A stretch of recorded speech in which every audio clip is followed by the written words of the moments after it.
All right. We are live. Hello and welcome. It's Wednesday, February 3rd, and this is Katrin with Blend Precisely and Petal and Stem Aromatherapy.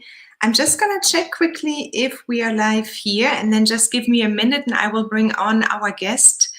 So just a small, tiny second. And I'm going to put up my comments as well to see.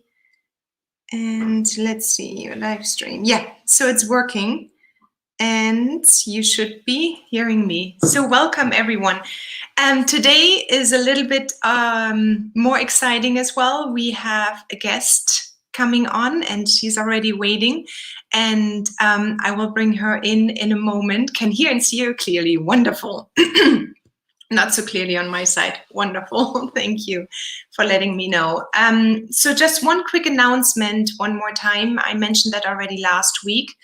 On Saturday, we will be going into maintenance mode for Blend Precisely because we're going to have a few changes done to our URL, and so you will be able to actually not work for a few hours within the app. That's on Saturday.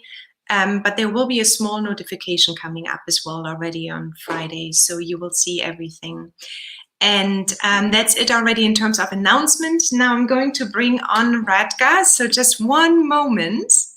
I will add her to the stream, and here she is. Let's see, can you hear me?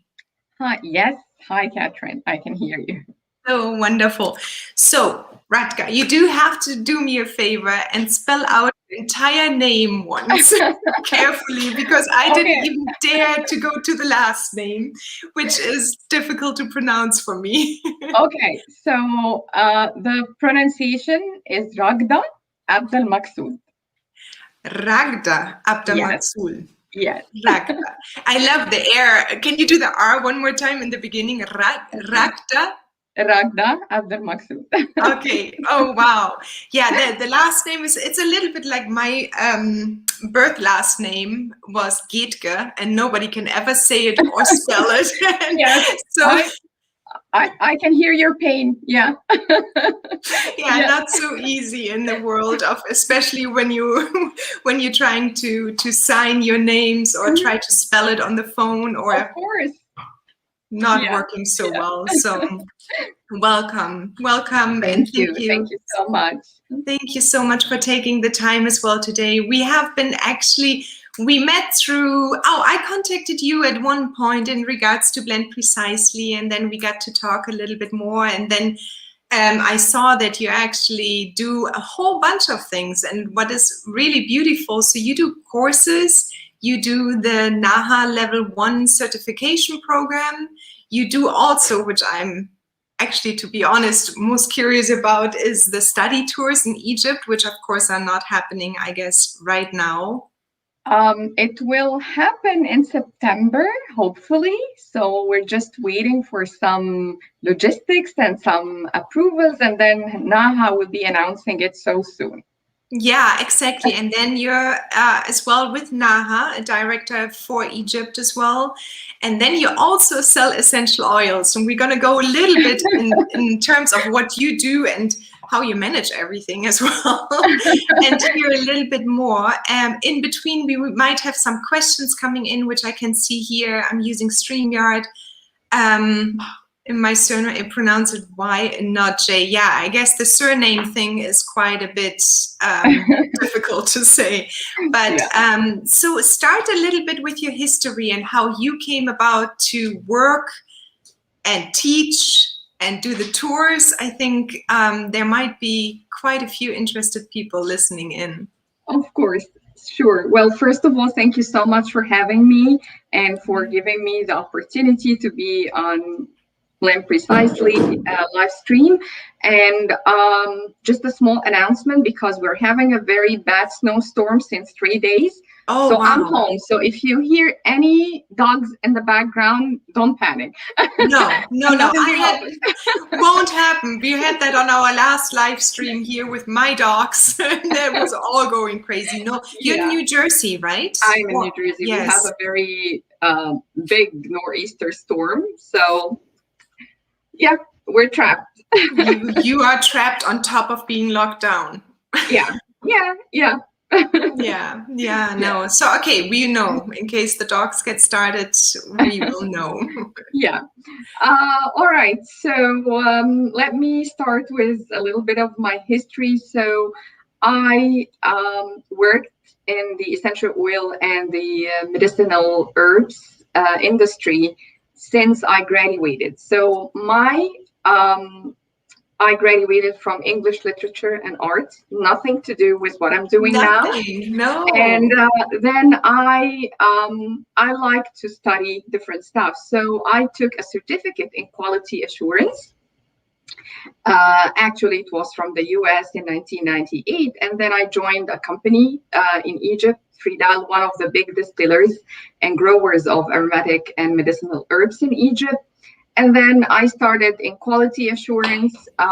We took our ISO certificate this year when I joined with the team. Oh, then that's I big. moved. Yeah, I was lucky. It was a life learning experience for me, and I had a lot of mentors and a lot of help. Then I moved to procurement. It just happened that one of my colleagues who was working as a procurement manager, she had a baby and she had to leave the job. Then I said, okay, let me just try it. What's going to happen, you know? And from Shakespeare and, you know, poetry and all of this to chemistry and laboratories and, you know, and a lot of different terminologies. I loved every single moment of my job. It was not easy in the beginning. And then, you know, I started learning about everything, about the products, about the operation, about everything. Then started developing a little by little the department, the company. I grew with the company. Traveled to a lot of destinations, probably 21 countries, visited suppliers, distillers, worked on different projects, whether they are sustainability projects or global joint ventures, business development. What a beautiful project, right? To travel to all of these countries and to actually, I think that is a dream for many aromatherapists actually, to really get in touch with the source, and you were able to do that. Yeah. And then I moved to the US in 2013 with my family. And it was, again, a life-changing experience for me. I continued doing what I love to do, with being in projects for essential oils and, you know, the medicinal herbs, and moving to New Jersey, where the industry is in New Jersey, you know, like it's most of the fragrance and flavors companies are in the tri-state area. So I had really? Yeah, so I had the opportunity to work on one global project where we'd be doing joint ventures with Albania, Turkey, Egypt, and stayed there for 3 years. Traveled a lot of you know, back and forth to the Middle East and to Eastern Europe. And within the project, I had to go and study aromatherapy. It was very attractive to me as a business opportunity for me, because I was the global business development manager. And of course, aromatherapy was one of the big opportunities for people who are growing and distilling essential oils. So when did you study aromatherapy then? That must have been 2015. Yes, okay. And I thought that I knew everything about essential oils because I have been doing this all my entire life, you know, and things. And then I realized that I know so little about the word of aromatherapy, and I fall in love. So I took my level 1, then I finished my level 3 between 2015 and 2016. So 1 year just dedicated to getting the aromatherapy. To education. Yes. And of course, with my background and with my network and with traveling, it became more and more interesting for me because I have a lot of access, to research and development, access to this, to origins, to distillers. So it was really, really nice. And then I said, you know what, I'm done with corporate business and corporate work. I do understand that. Let me start my own consultation business. Then I opened the company in 2016, Ebers Consulting, where I was doing consultation for small and medium-sized companies. Either they are overseas or in the United States, helping them with everything that I've learned in terms of operations, supply chain, certification. And that is related still to essential oils in that case. Yeah. So you opened up your own consultancy to consult to larger companies. Could you maybe give one example for other aromatherapists to just imagine even what it could be that you talk to other companies to import or? Sure. So one of the projects was to introduce essential oils to the company who were doing herbs and spices. So we started from scratch, building the team, having like a timeline, a plan to see the project. Okay, what essential oils we need to carry? Where are we going to source this essential oils from? Okay, do we have a quality control team in place to analyze and to make sure that we're buying the good products and analyzing them, having GC analysis, then going to the suppliers and working with them on long-term plans, whether it's good manufacturing practices, harvesting, just improving both sides of the supply chain. And then the other part of the project was to sell this on the retail level. So omni-channels distribution, anything related to the logistics, being approved vendor for big box retailers, pricing, and of course, everything starts with a market research and a market analysis and having different teams working with me, whether they are marketing, whether they are technical for the website and for this. And as a small business, I wanted to give small businesses my whole experience. Where should you invest and where you shouldn't invest in the beginning, because small businesses comes with small budgets, and then everything out there needs a lot of money to implement everything. So this was actually the projects that I'm doing. So we're helping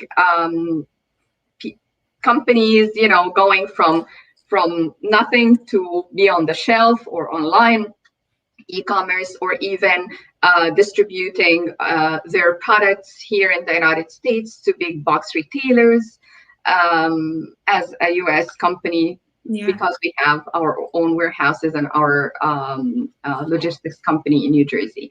And from this, I was okay. I actually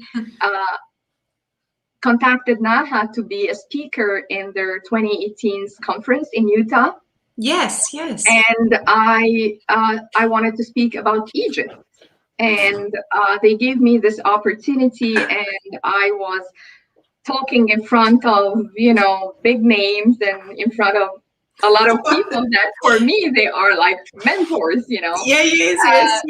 Everybody was so supportive and was amazing and great. And from this conference, specifically in the when I was talking about Egypt, and it was a full workshop about the history of essential oils, and the aromatic plants in Egypt, and the future and what is happening. And I was glad because many of the attendees were not really knowing that Egypt has a big flora, and they have a lot of botanicals, and there is huge industries there.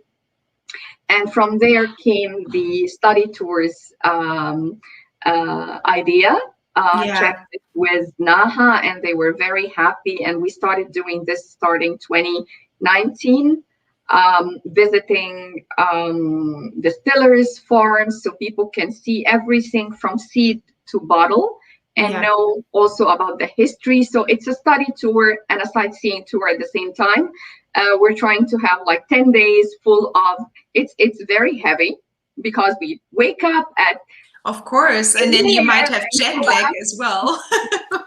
yeah, but I'm really fortunate because we've been doing it for 2 years. We have almost 25 people each year coming. We have people coming back. So they're coming from all different parts of the world. They can sign up with you. Anybody,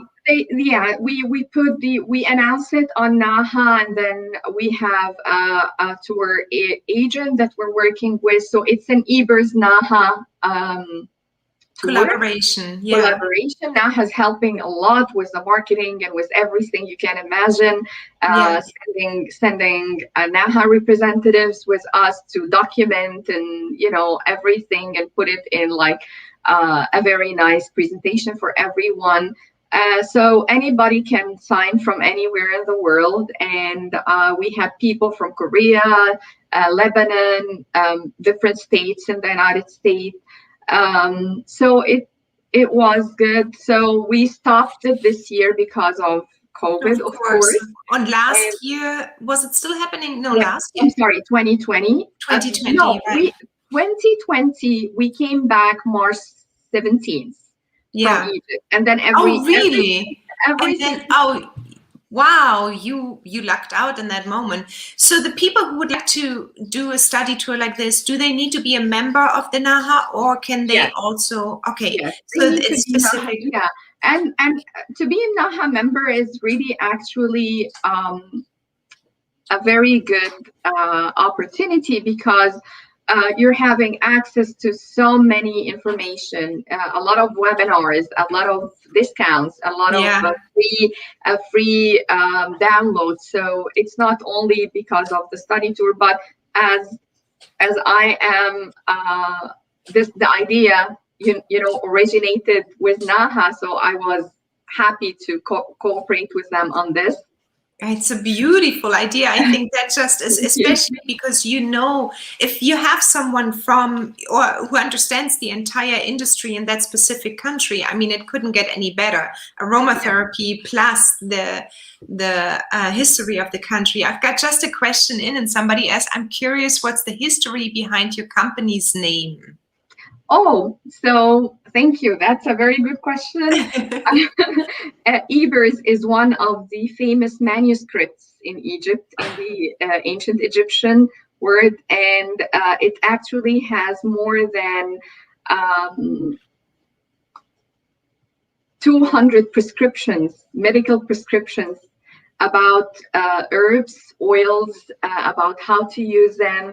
And I took the name from this because it was so related to me, being ancient Egyptian name and being a manuscript, a medical manuscript, and it's a cosmetic medical manuscript where you can see actually the symptom, the prescription, the dosage, and everything. Wow. And actually it was a group effort. My girlfriends in Egypt, we have I need a company name, and we've been back and forth, and then one of them said, why can't we just use Ebers? I was like, okay, let me just think about it. And then I'm actually gonna put the name in here so people can see that as well. Ebers Aroma School. But let me just put it in as let's see, can I put it in as a ticker? Because then it can run a little bit longer. I think it is such a beautiful name, and that is a good question as well. But power to brainstorming, right? It was a lot of brainstorming, a lot of efforts. Yeah.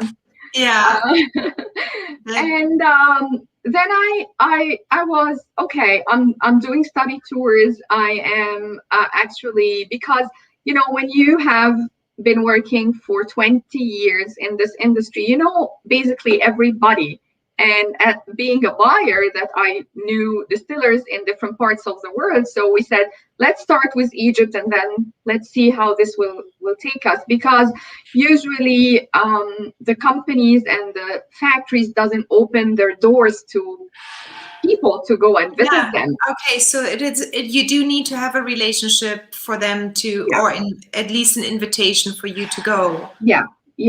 And it takes a lot of planning and a lot of meetings and a lot of things to just make sure that everything is in the right place. Then from the study tours comes the idea of, okay, now I'm taking people to study in Egypt. Why can't I do an online school? And it took me some time to put everything together and to be an NAHA approved school. And I started in August. I have 15 students from Egypt, from the United States, from Spain, and I'm so happy. I'm so fortunate. It was a life-changing experience for me. Let's say that, and everything is leading to the other thing. And the essential oils I am carrying is actually for the classes that I'm doing, the webinars, the smaller courses, and for the certification program. So we have level 1 now. I'm writing level 2 and level 3. Yes, it's a lot of work. You're in for work.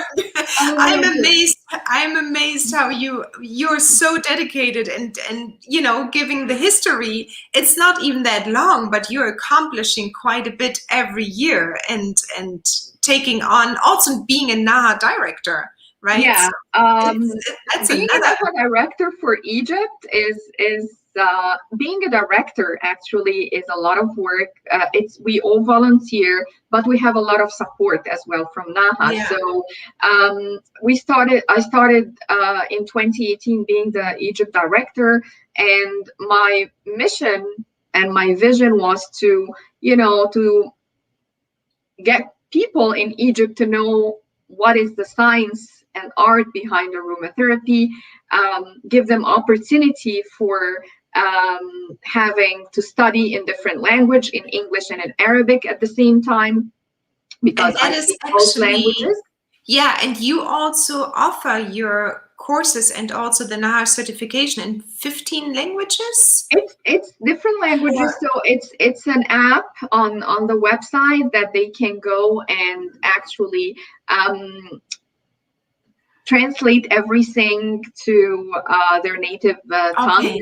But to be graduated, the study cases and the research paper should be in English. They should be in English, and that is, of course, especially for being approved, and also I think for NAHA as well, if they would like to become a member or anything. Yes, but for the sake of the terminology and making it easier, so I said, you know what, like I'm trying to make it easier, accessible, affordable to people not only in the Middle East or speaking Arabic.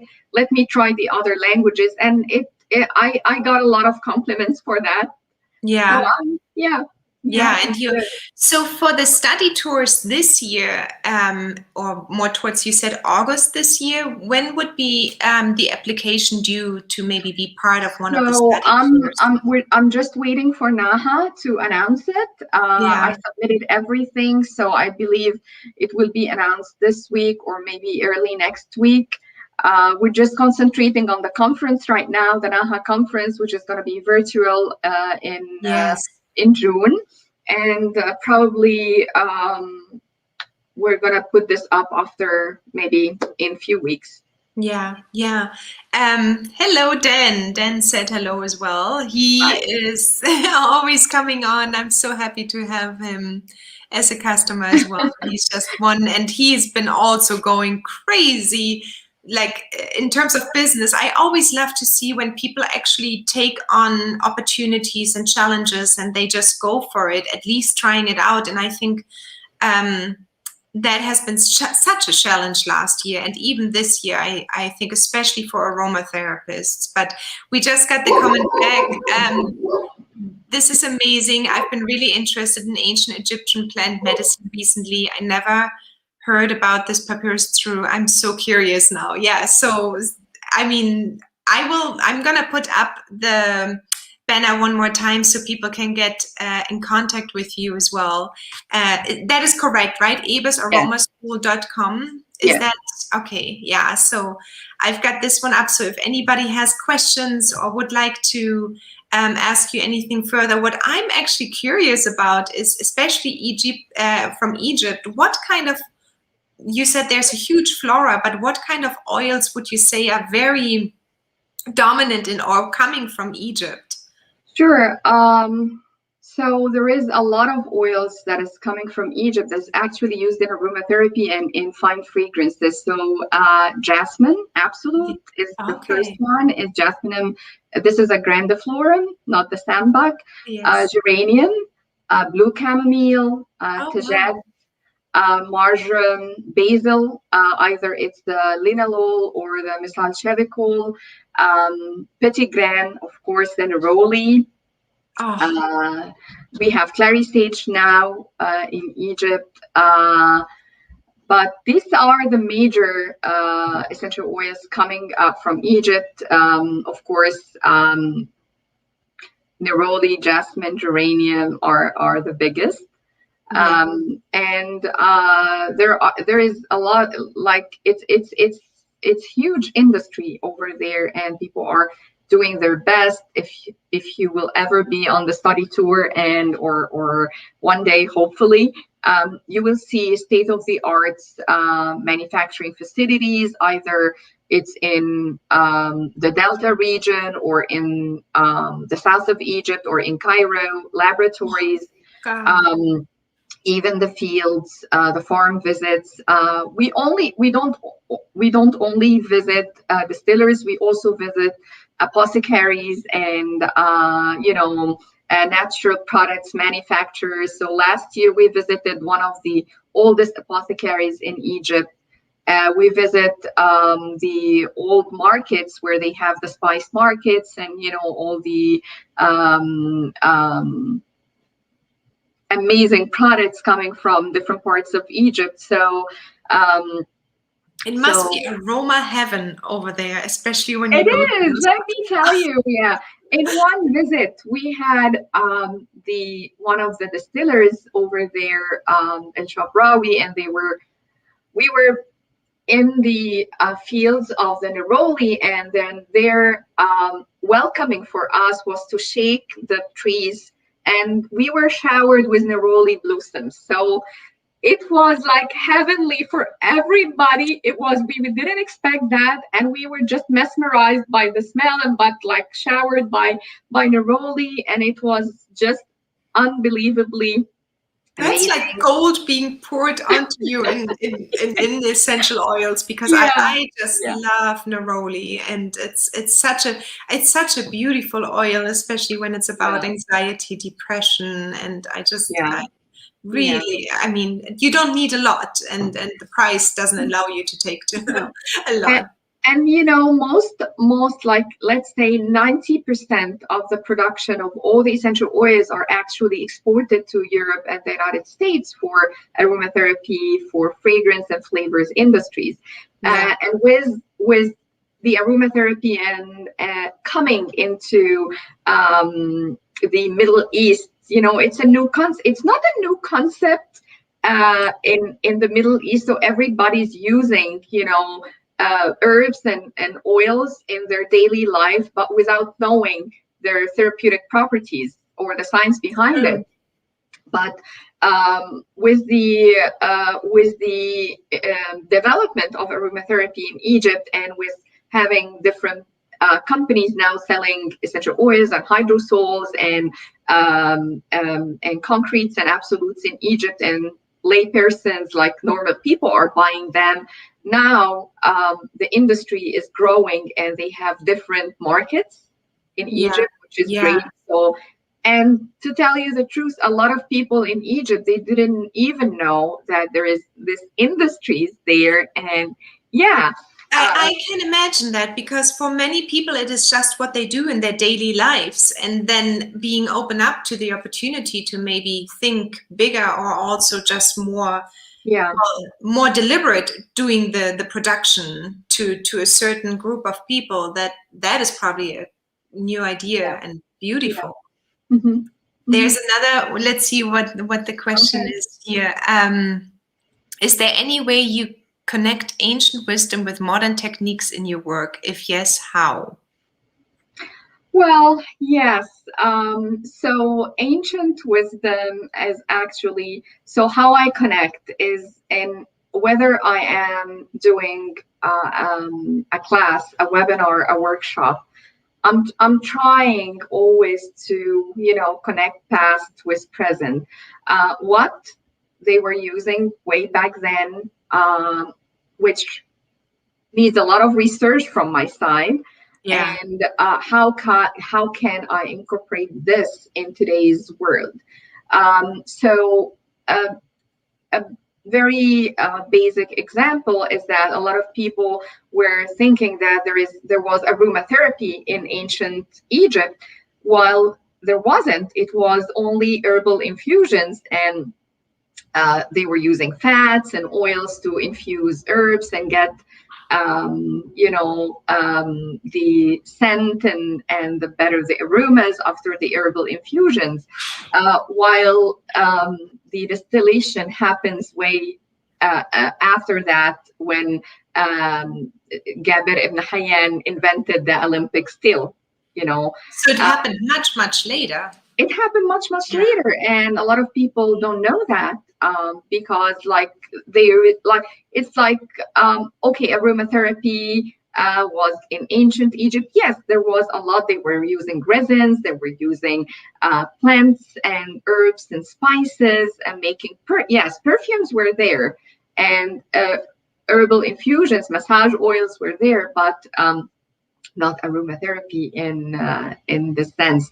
So I read a lot of the papyruses, of course the English ones, a lot of books that has been written by Egyptologists, and also talking with people who are living there, and in different parts of Egypt. So we have different parts in Egypt, and in some parts you still have very ancient wisdom. You still have what is we call hakim, which is an herbalist living in hakim, which means doctor. So they are herbalists living in Egypt in different parts. Either they are in the deserts, oases, in South Egypt, and they have the wisdom and knowledge of years and years and years of herbal medicine. So they prescribe products, they do blends. And when you talk with these people, and when you visit them, and when you go with them to walking tours and see the plants and how they are harvesting it and how they are doing the preparations, it's mind-blowing. And it's like Ayurveda. So they have these inheritance of herbal knowledge from ancient Egyptian time until today.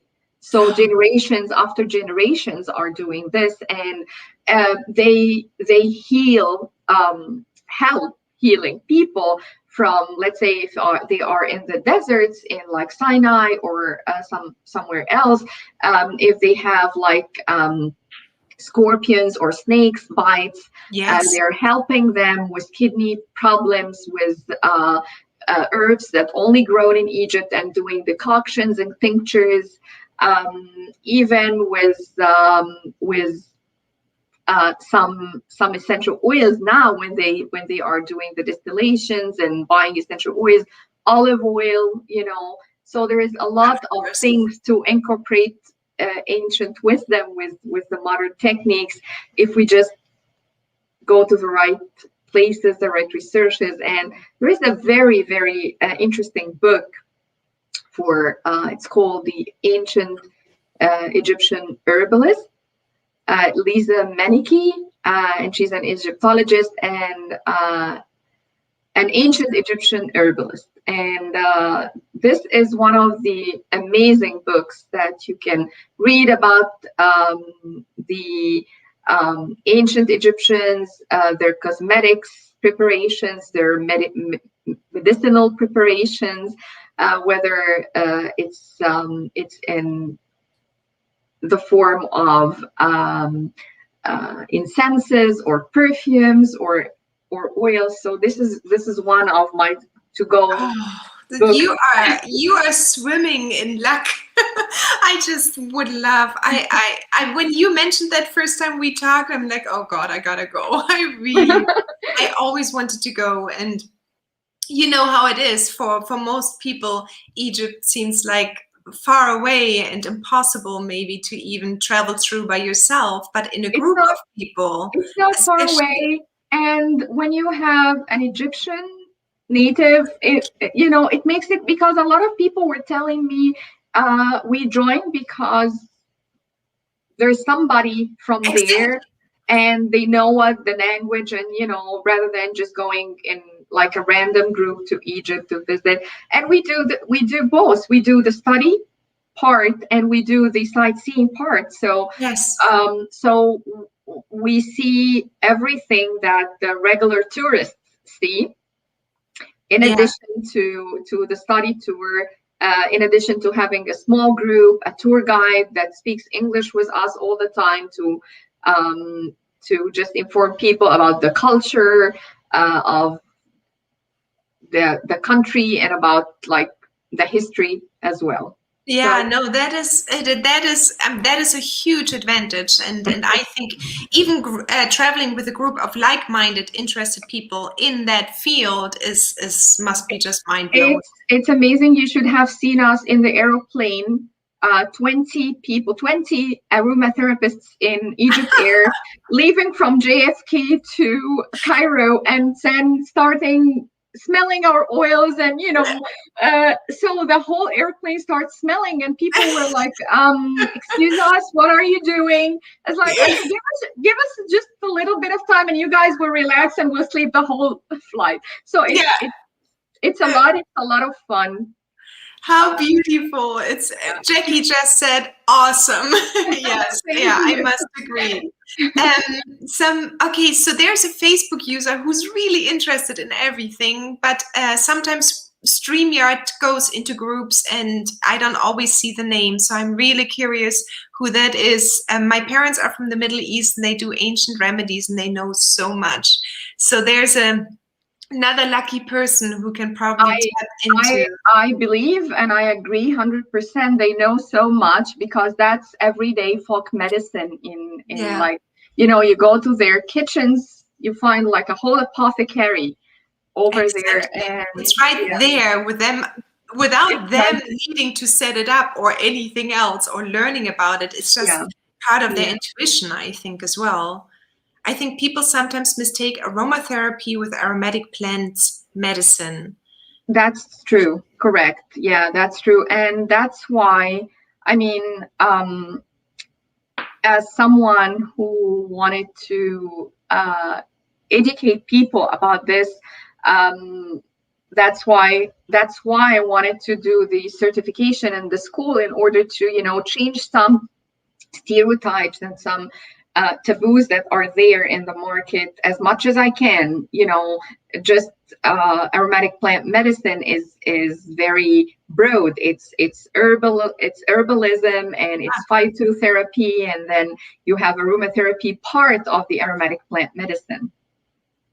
So I also think somebody just said that a couple of months ago, and made me actually a little bit sad, that herbalists don't like aromatherapists and aromatherapists don't like herbalists. I was hearing about that, and so because I have friends who are aromatherapists and friends who are herbalists, and to be honest, I guess we should have a panel talk We should have a round Yes. table. Oh, yes, yes. Did we talk about that? Because I thought maybe it we talked about belongs that. together. I think both respect each other's background and experience, but we're talking about completely two different sciences. And in order to make it, because everything is holistic, everything is 360, you need to use herbs, as we're using herbs, and we're using oils, essential oils, right? So if we are having the right education and the right let's say experience, and we know how to do things sustainably, we know how not to misuse essential oils, because I believe the problem was that a lot of it's a lot of pros and cons. So a lot of companies who are selling essential oils under aromatherapy, because of marketing and commercialization of essential oils, that's why a lot of people have not the correct idea about aromatherapists. We have Be very careful right now. we have people who are chemists, doctors, nurse practitioners, scientists, researchers, professors in the universities that are aromatherapists. And this doesn't, they do not need to, compare this to somebody who went online and took a free aromatherapy class, or a 1 hour aromatherapy class, and he's saying that I'm an aromatherapist. So I think there is a lot of ways that we can get these group of people together, and they can talk and they can correct each other. If there is a way that we can do that, I think that would be great. Because exactly, yeah, I think so too. I do have a student that just joined us. He is an amazing master herbalist, but he wanted to study aromatherapy, and he just joined. And I love to study herbalism as well, just to, because I think it's an important part. So if you have the best of the two worlds, why not? Oh, I totally agree. It's actually on my list still to also study herbalism at one point. And same here. I mean, somebody just said, I heard the same thing, but actually I find it really interesting. We both use plants, but in a different way, and we all should support each other. Herbalists usually have different knowledge than aromatherapists, or aromatherapists don't have. And aromatherapists know things herbalists don't know. We are a great team together. I have some friends who are herbalists, and I love to exchange arguments and knowledge with them. And that was a long post, so we have to go almost above. But I totally agree. I think it would be a really good discussion field around. I'm going to put one more time, your school up as well. I think it would be a really good discussion point around herbalism and aromatherapists coming together and seeing where we actually, it would be interesting which fields. I'm always interested. So where does herbalism work really well? Where can aromatherapy pick up? And even the other way around, maybe, where it's not so much possible, because I do think aromatherapy is probably quite a bit more potent, but I don't know anything about herbalism, to be honest. So I'm gonna shut up right now. So I have no idea. But so let's see. There's one more Me Too learning. Jackie says, me too for learning herbalism. I've learned how to make herb-infused oils so far. And that is something I have started as well, and it's something which is for aromatherapists quite easy to follow as well. But I agree. I would love to. Yeah, I think it's amazing to study both, and I think this is this is the chronological order of thought, because we're talking about plant botany, we're talking about safety, we're talking about plant materials, and then, as you said, aromatherapy is different because you're talking about topical application and inhalation, mostly targeting the nervous system and your stress levels. You know, we're not ingesting essential oils, and this is my own school. You know, I'm not with that. While on the other hand, herbalists are always looking into how the body works, and I mean, both, of course, look at how the body works, but I'm just looking on my notes because I had this. So my herbalist friend said, we are looking on the vital innate intelligence of the body when we are doing herbalism. And I think both, because we're studying body anatomy and physiology, we're studying botany, we're studying chemistry, we're studying everything. But the way we deliver is different, the way we address is different. And I guess if we are having a friend or a family member or a customer, you can address both. You can give them support with herbal medicine and preparations, and then the essential oils working on the vibrational levels as well and on the topical levels. So I guess that's going to be a perfect combination. Yeah. I agree. Yes. Yeah. That's very much true. I think one day I will get there as well. I'm just looking at my notes as well. So there is someone who you work with, is Ginger Andro. Is she still part of your? Yeah.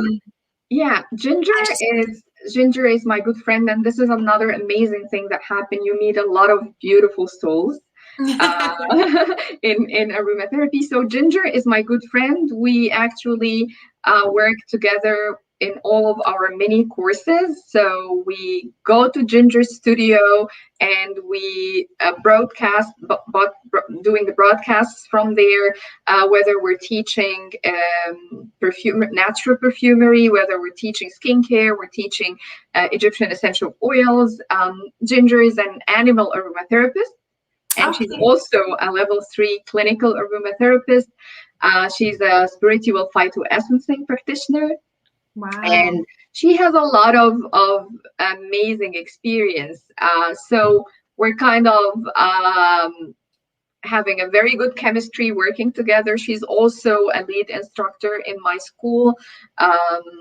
So she's still, of course, part of the school. Yeah. So just quickly, if people now would like to get in contact with you, is this the website they can do this? Is there anything else? Of course. I mean, this is the website. I can also write my email here. I have 2 emails, but I'm just writing them in the chat. I'm trying to keep the school away from the study tours and the essential oils. So this is one email, another email. Okay, I'm gonna show that quickly here as well in the banner. And then we have the Facebook pages. I'm gonna and I will add those ones also afterwards, and in my email sent out tomorrow, how to reach you best. And then you also, let me just. And this is a Facebook group. And you have exactly the Facebook group everybody can go to easily, because most of the people are on Facebook. And that is the Ebers Aromatherapy. So either use the link I'm posting right now, or you can also just put Ebers Aromatherapy in and it will come up, I believe. Yeah. And let me just do this one. This one might be the fastest way for everyone right now to get in contact with you. And then also, you did give Blend Precisely an offer that everybody who signs up for your course until the end of February, I believe. They can purchase your courses, and they do get, is that Blend 2021, or was it all capital letters? I need to check. I think this is right.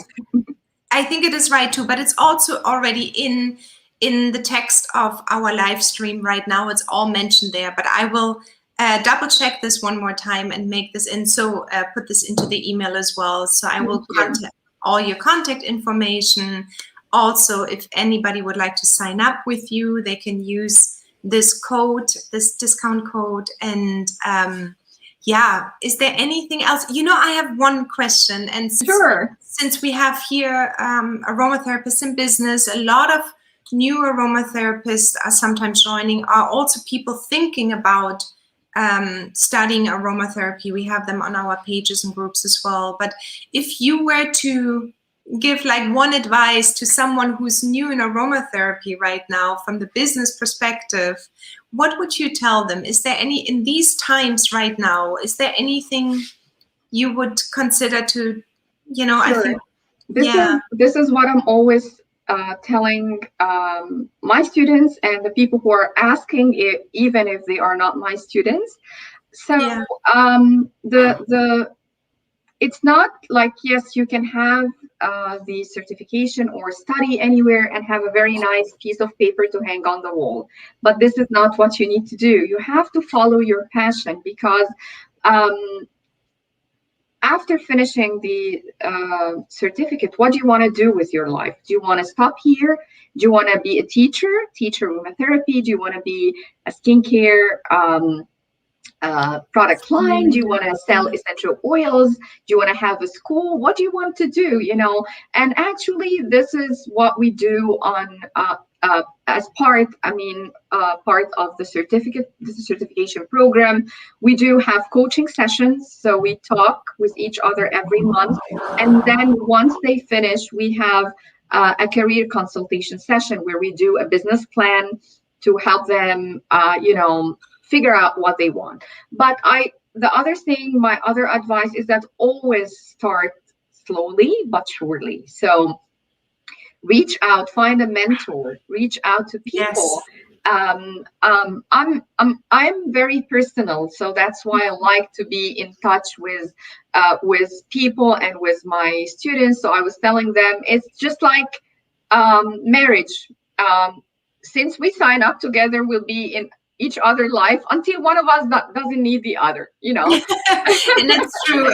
I think it is really true, because hiding out or not taking a few steps, even if those steps are not the right ones, but you gotta keep on moving. That was one of my business mentors always saying. Sure, and it's overwhelming because there is a lot of groups, a lot of researches, a lot of books, a lot of things. So you need to be very organized. This is what I learned from my corporate project management life, is that always have a plan, always write everything on a paper. Even if you are not doing this right now, just write it on a piece of paper, because you will be amazed when you write things and read them that, oh, I was not even thinking about this.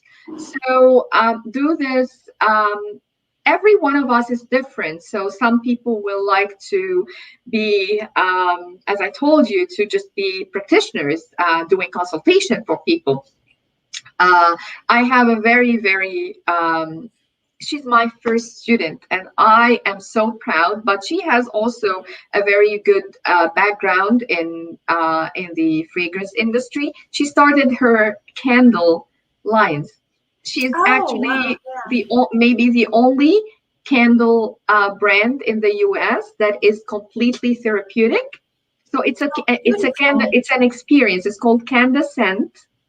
Candescent, okay. Candescent, and there is nothing else in the candle except essential oils and natural products. Nothing else. Yes. So she wanted to do this. So she wanted to study and then do this. Other people want to do different things. So always ask. Always don't be shy to talk to people, even if you're not within their school or within their community. Just reach out. Find a mentor. Keep dreaming. Yeah, I think asking is one of the, we are so shy in the beginning because we think. Yeah, we're so shy, and let me tell you, every day I'm learning something new. That's why we do have, and you know that we do need continuing education, because other than that, you're not going to learn. It's true. So No, we continuing do. education is important. There is a lot of free webinars, a lot of free workshops, whether I'm giving them or a lot of other great schools are giving them, and great aromatherapists, or NAHA, they do have years and years of webinars in every single topic you can imagine related to aromatherapy or to plant medicine. Yeah, they Yeah, have a lot of so yeah, resources. so And that's it's how not so hard to become a member actually of them. I So I think just saw. we made it we made a very good thing. So I'm the chair for the international relationship for NAHA.